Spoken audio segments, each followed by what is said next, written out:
2,700 journalists and analysts in over 120 countries in San Francisco. I'm Ed Baxter, and this is Bloomberg.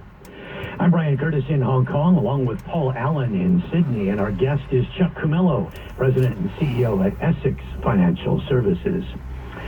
So looking at equity market performance here, I think there's this feeling that, equities are up a lot and everything. It's not really the case. You point out that less than half of stocks are trading above their 200-day moving average. I mentioned before that the equal weight S&P was actually down today, and it's basically gone nowhere this year. It's flat for the year. The S&P itself is up 7-8%, but that's just those big companies. How do you see equities moving here, Chuck, over the next, say, 6 to 9 months?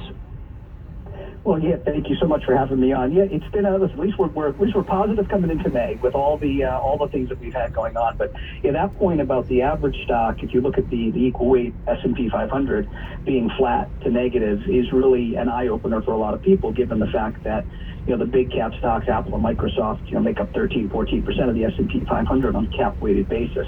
But you were describing running in mud, right? So slog is a word that we've used at the office, not exactly the most technical term, but it's going to be just a grinding year. Obviously with the debt ceiling issue right in front of us, I think a lot of investors are sort of looking past it with the assumption that it will get resolved.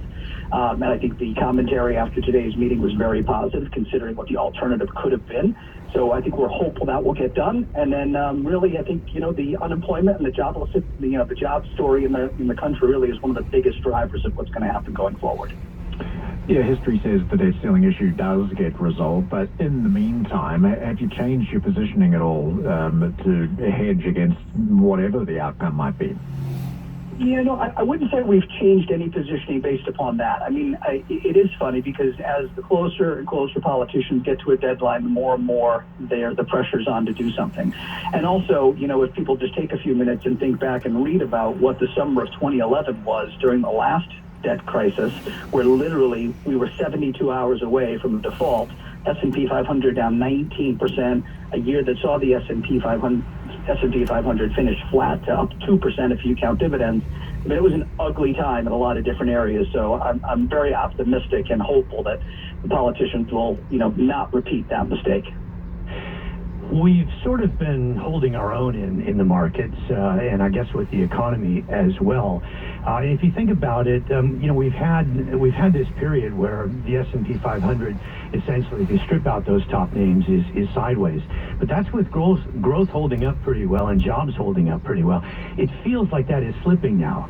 We had the jobless claims up. We have retail sales sort of okay, but we've had some disappointing manufacturing. Look at the Empire State data this week. If the economy does crack and jobs crack, are you thinking that maybe equities can't hold here and we revisit some of those October lows? Yeah, Brian, it's a great point, right? Because I think you are definitely seeing some cracks. But if you do think about the two biggest drivers of the market, which is earnings and interest rates, right? Rates have come down, very positive, very bullish for growth, especially, and you're starting to see that. And certainly on the earnings side, not a bad story. On average, I think earnings are down 1%, much better than people thought. Certainly no guarantee that we don't see a different story as we're moving forward. But without any question, if there are more cracks in the labor market and you start to see that really sort of fall out of bed, there's a firm we work with that has a recession checklist. Every box on the recession checklist is checked off except labor.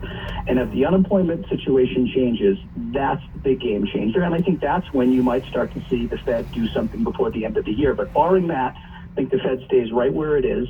And again, if earnings hold up and rates stay, somewhat constrained here, even if the Fed pauses in June, which 83% of the folks, believe that's going to happen, I think you still can have an environment where you finish the year positively in the equity market. Yeah, we have heard from a lot of Fed speakers in the past few days, and there seems to be some equivocation about what's next. Is it another rise? Is it a pause? What's your view? Yeah. Personally, I think you're going to see a pause in June. I am a firm believer in that Powell means exactly what he says. They are going to get inflation under control. They've stated, months ago that they'd rather overshoot to the high side and correct rather than do a start and stop. So I think my guess is that in June, they're going to pause, wait to see what happens.